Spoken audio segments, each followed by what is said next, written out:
Hello, everyone.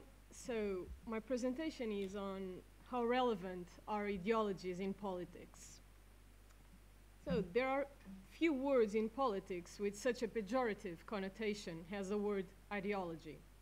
In political life, the characterization of a political fact or argument as ideological is often used to reduce its strength or value.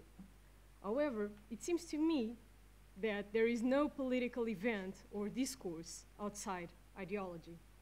All politics is ideological. All political facts have an ideological dimension. But to explain my point of view, I think I should start by discussing the definition of ideology itself. If we follow Martin Seligger's famous division between inclusive and restrictive conceptions of ideology, I should say that my own interpretation does not fit into any of them. In his book, Ideology and Politics from 1976, Seligger tells us that an inclusive interpretation sees any social thought as an ideology. People that define religious thought as ideological, for instance, they have this kind of inclusive conception. People that consider public and private socialization processes as ideological, they also defend an inclusive conception. Well, I do think that all politics is ideological, but this doesn't mean that all kinds of thought about human and social life are ideological as well. In the same way, I do think that all politics is ideological, but this doesn't mean that politics is only ideological, having no other dimensions. Of course it has. A political discourse can be evaluated by its mobilizing appeal, for example. A political text can be analyzed in literary terms. A political symbol can be seen in its aesthetical dimension. All examples. However, if I don't accept the inclusive conception of ideology, I don't agree with the restrictive conception either, because this restrictive notion only considers a radical or extremist body of thought as an ideology. From a restrictive ideological point of view, only communism, fascism, and other monist and truth-based set of beliefs could be called ideology. And if I claim that all politics is ideological, I have to take my conception of ideology further than this. I tend to agree with Roger Itwell. He defines political ideology as an empirical and normative set of thoughts and beliefs, a coherent set of thoughts and beliefs about human nature, about historical development, and about social and political arrangements. Ideologies join together normative ideas and practical proposals to solve the real, immediate, short-term social, economic, and political problems of societies.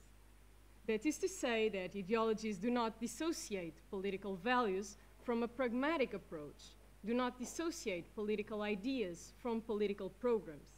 For example, an ideology that presents a certain defense of equality among citizens must have a correspondent proposal on how the state should be built in order to prosecute that idea of equality.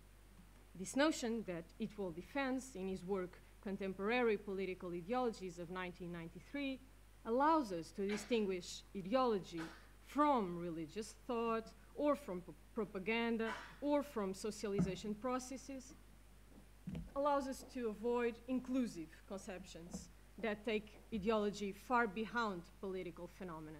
And I really do want to keep the concept of ideology in the political sphere. Ideology is political ideology. But Itwell's definition also allows us to exclude concepts like democracy or capitalism as ideologies, a mistake that is pretty much frequent. These concepts are political, but they are not ideologies themselves. On the contrary, they are objects of different interpretation by each ideology. What I mean is that all political facts have an ideological element, but not that every political aspect is itself an ideology. Democracy or capitalism don't have that programmatic approach that Itwell defends, that ideologies must have to be considered has ideologies. Democracy and capitalism are, at most, ideologies frameworks. And at the same time, Itwell's interpretation of ideology lets us include what I can call liberal democracy's major ideologies, the ideologies that defend and contribute to stabilize liberal democracy, like liberalism, or conservatism, or social democracy, and not only those that assume a radical discourse or radical action, like fascism or communism, as restrictive conceptions of ideology defend. Following our definition, each ideology, among several ideologies, has its own idea about human nature and therefore about political and social arrangements. It's true that sometimes they touch each other.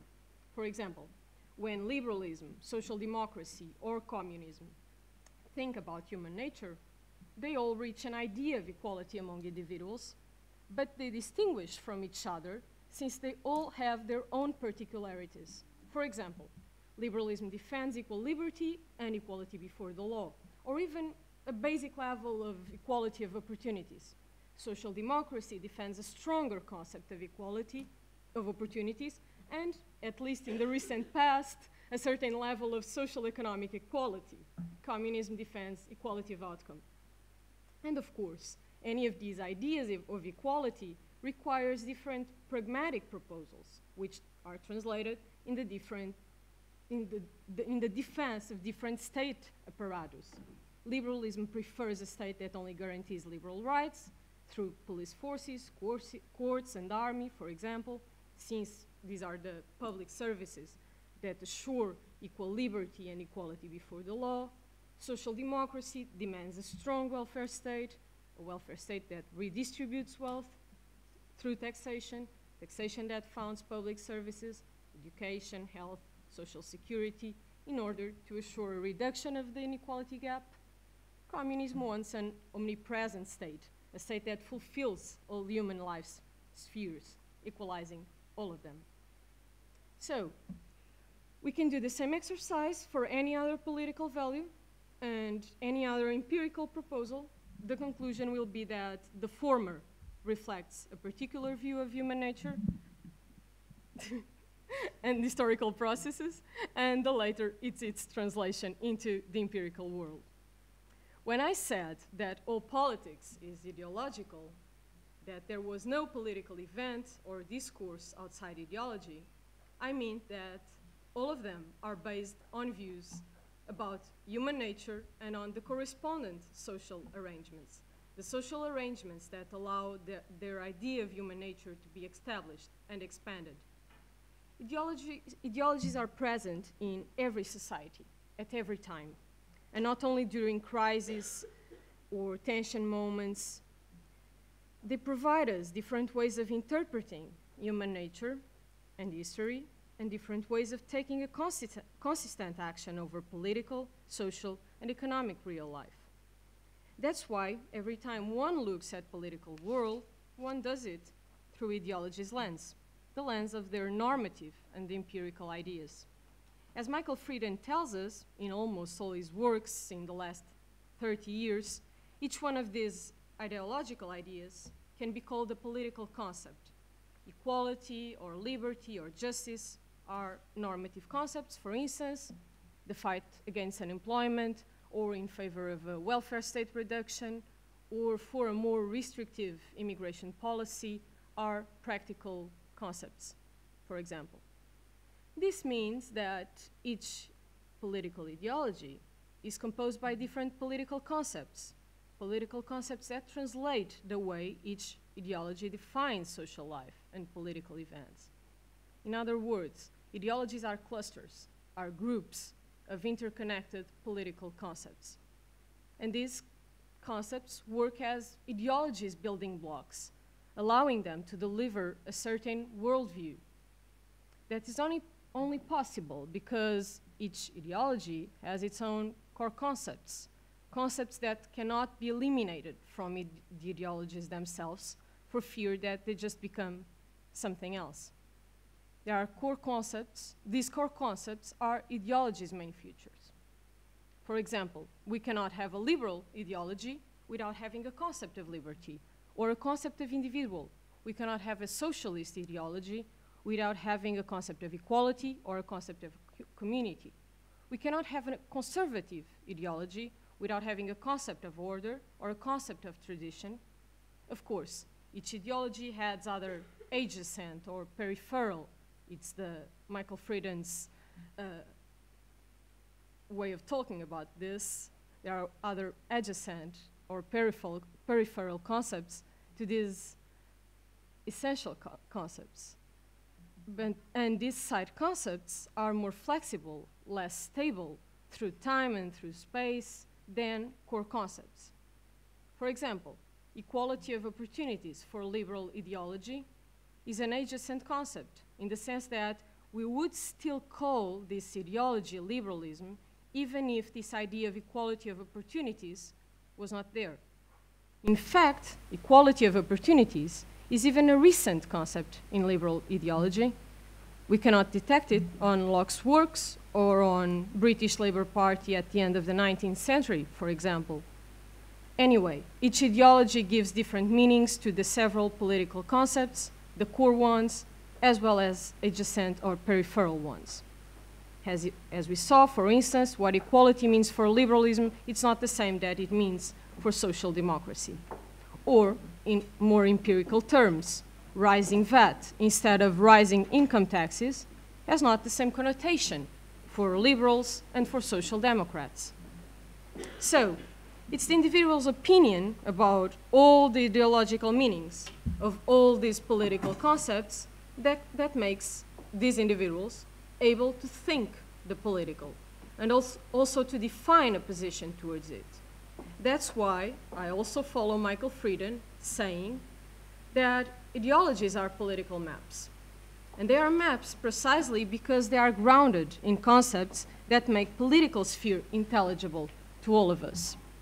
As maps, ideologies guide citizens through politics, allowing them to understand political language and political action, to make an evaluation about them, to decide if they support or reject each political situation. Ideologies, through their constitutive concepts, give significance and order to political events. They simplify and legitimate the complex political facts, and at the same time, they lead people to take action. It is our opinion about each ideological concept that defines our political positioning, and is this political positioning that determines our political participation. For example, do we like more equality and therefore a wider welfare state with higher taxes, or do we prefer more economic freedom, a minimal state with lower taxes? Do we prefer a more conservative society, or do we prefer to legalize abortion or gay marriage? Ideological concepts show political alternatives, allowing us to have access to politics and to decide about our favorite political path. That's the reason why I said that all political facts have an ideological dimension, because political facts never speak by themselves. They all demand our own interpretation of them and a decision on how we see them. And each ideology offers us a different interpretation of political facts. The existence of several ideologies in competition, for our agreement, of course, presents us the different normative and empirical ideas in contest and leads our choice among them. Ideologies are thus political resources, political devices for citizens. And this means that ideologies are not only pretty much relevant in politics, they are indispensable, since without them, societies could not even work as political bodies. But if ideologies are that important in political and social life, why do they have such a negative undertone? There are historical and contemporary reasons to explain why ideologies are seen with such a huge distrust. To explain them, we must look at the history of the concept of ideology itself.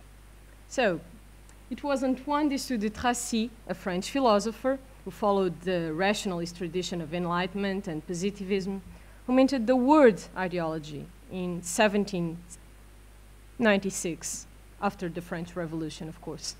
And he created it to refer to what he called a science of ideas, a science that he thought was necessary to describe human mind, as natural sciences described nature's observable facts.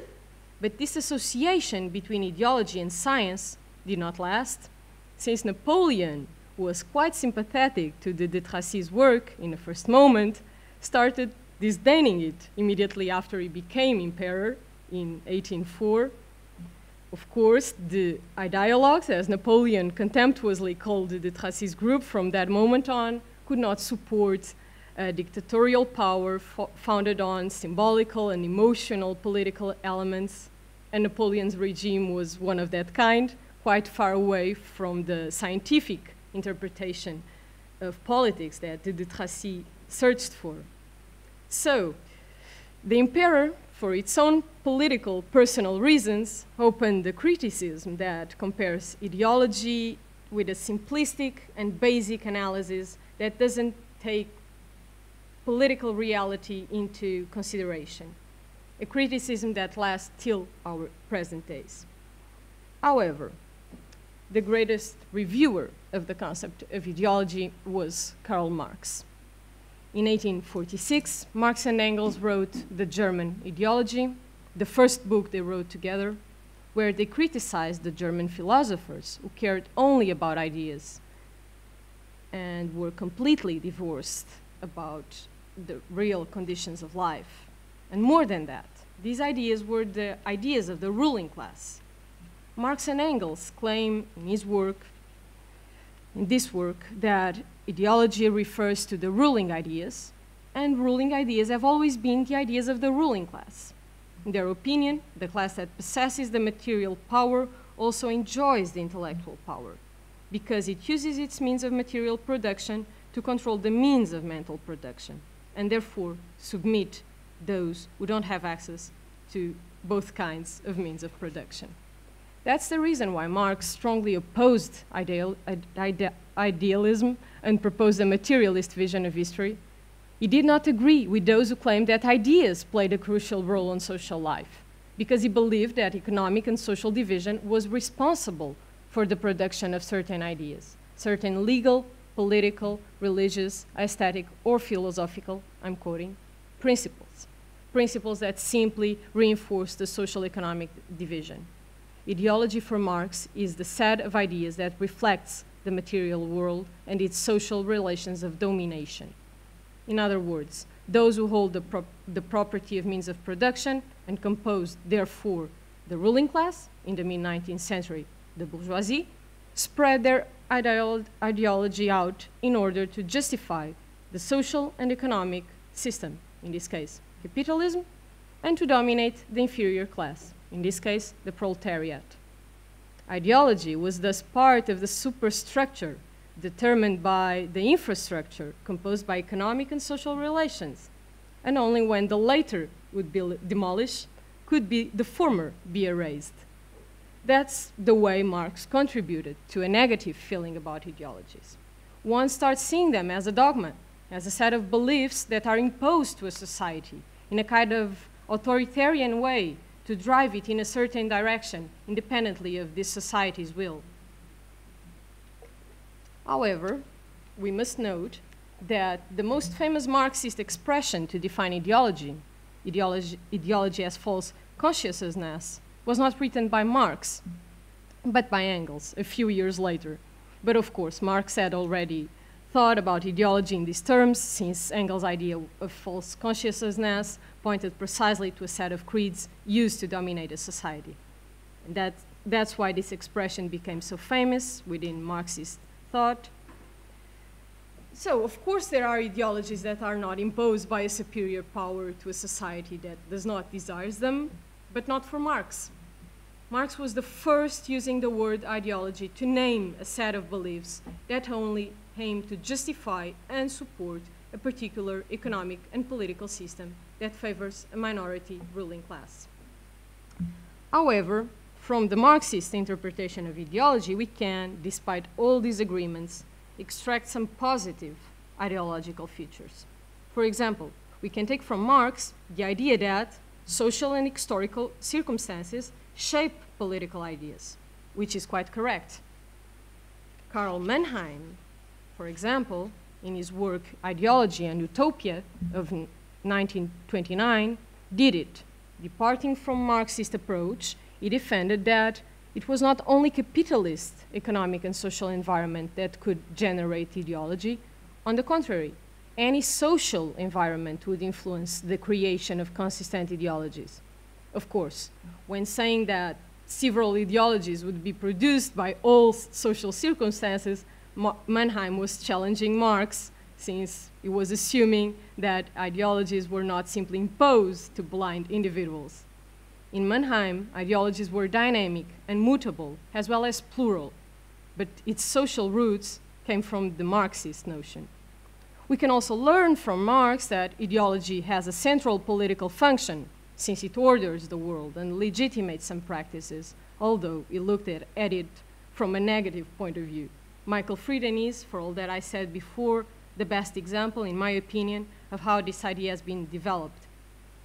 Of course, Marx didn't think about his own ideas as an ideology, since they were not the ideas of the ruling class.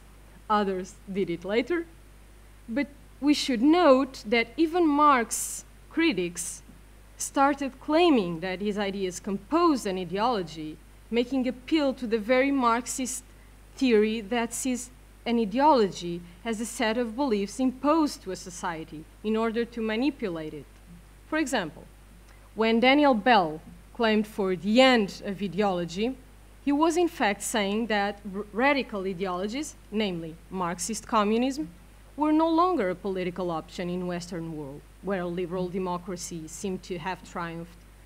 Ideology for Bell in the 50s matched with totalitarian regimes installed against their own people, an idea which was not very far away from Marx's own definition.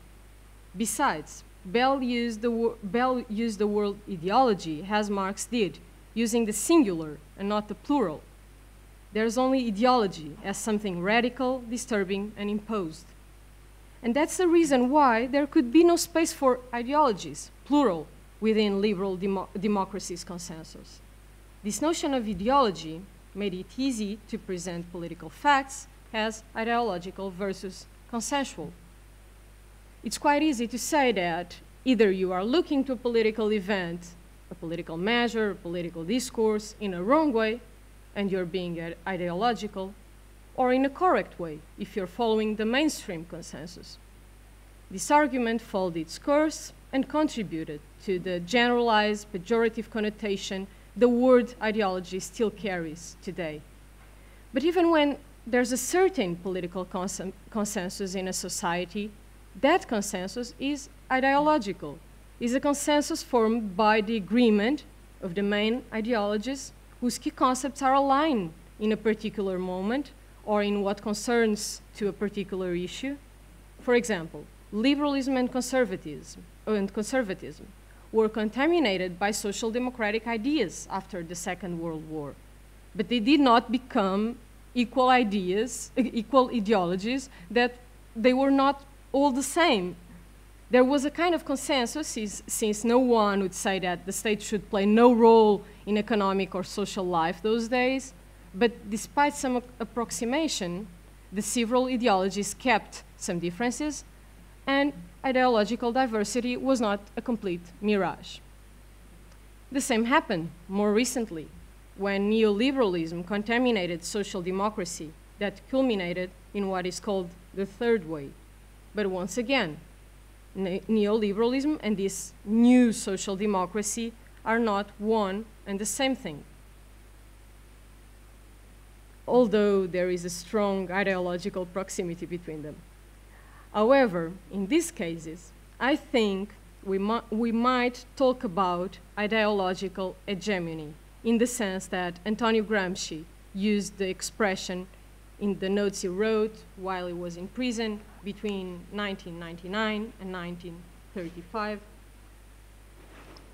Ideological hegemony, for Gramsci, was the supremacy of one ideology over the others, achieved by the attraction that the ideas of some political intelligentsia exercised over the other intellectuals. And after that, over the masses, not only through state machine, but also through cultural channels, namely through media.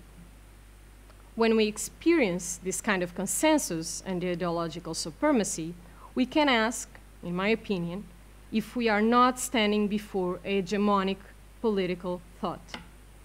The truth is that the contamination of some ideologies by others helped paving the way for those who in the last decades of the 20th century kept claiming the endism thesis and the end of ideologies thesis. But it also paved the way for those who, although not assuming that in their opinion ideologies were exhausted, argued that traditional ideological classification schemes did not make sense anymore. For example, Anthony Giddens is always the major example. In the 90s, he did not reject democratic ideological pluralism, but he and other authors used a language that shows that they believed in the overcoming of left and right ideological division. In this author's opinion, the ideal solution for political problems was located in a political center behind left and right, an old dichotomy that was not comprehensive enough to contain the answers to the new problems. Of course, left and right division still makes sense, and if some new political dichotomies have arisen, they are another contribution to stress ideologies' differences. Ideologies can die, but others will born. Ideologies can change, but others will keep their core concepts. In any case, they will always be multiple and diverse. But the argument helped to reduce the importance of ideological variety and consequently to settle down the ideological hegemony. It was not by chance that Giddens was the father of both behind left and right thesis and the third way ideology. They were intrinsically connected. So there is an historical tendency to reduce the importance of ideology, but in my opinion, this tendency is not only intellectuals' fault, it is also political agents' fault. Ideologies are not only formulated by their major authors, by their major ideologues, they are also largely shaped by political parties, which cannot be totally identified with the ideologies they claim to defend, but they must be seen as their primary vehicle. So, politicians have been quite interested in disguising that their opinions and proposals were based in different ways of analyzing human nature and consequently in different ways of acting over society. Politicians themselves, and not only the theorists behind them, have been quite interested in showing that there was a consensus about core political concepts between the major political forces. In our daily political life, for example, it's not rare to listen to political agents accusing each other of ideological prejudice. And as if there could be such thing as ideological prejudice, and not only ideologies themselves, ideologies through which one analyzes a political fact. And as if the politicians who make these kind of accusations were not moved by their own political ideologies as well. But these accusations are stimulated precisely by the idea that ideologies are dogmatic, fanatical, don't let one look at reality with impartiality. However, there is no such thing as ideological impartiality. On the contrary, once we are moving inside the political sphere, we're being ideological, since we are choosing among different normative and empirical ideas, among different meanings for different concepts. As there still is, a multiplicity of ideologies, people's choices are different as well. They can even be antithetical, but there's no reason to see it as a bad thing. On the contrary, the more ideologies assume their differences, the more they claim for their different aims and values, the more they reinforce their different normative and empirical political concepts. In sum, the more they get out of the closet, the better for our political life. As I said before, ideologies are indispensable to understand politics because they are systems of political thought that work as political standards. And therefore, they are the means through which individuals think about politics and choose about their society's political path. So, the clearer ideologies are, the more enlightened citizens' political decisions will be. On the contrary, the more political theorists and political agents deny ideology's relevance, the more depolitized a society will be. And to finish with Michael Frieden, if we consider that ideologies are permanent and ubiquitous in a society, as he does and I do, that means that ideology's end would be a society's end. To keep a society politically alive implies avoiding ideological hegemony and opting for a transparent ideological confrontation. And it seems to me that this is not the way political parties and other political agents have been tracking. Thank you.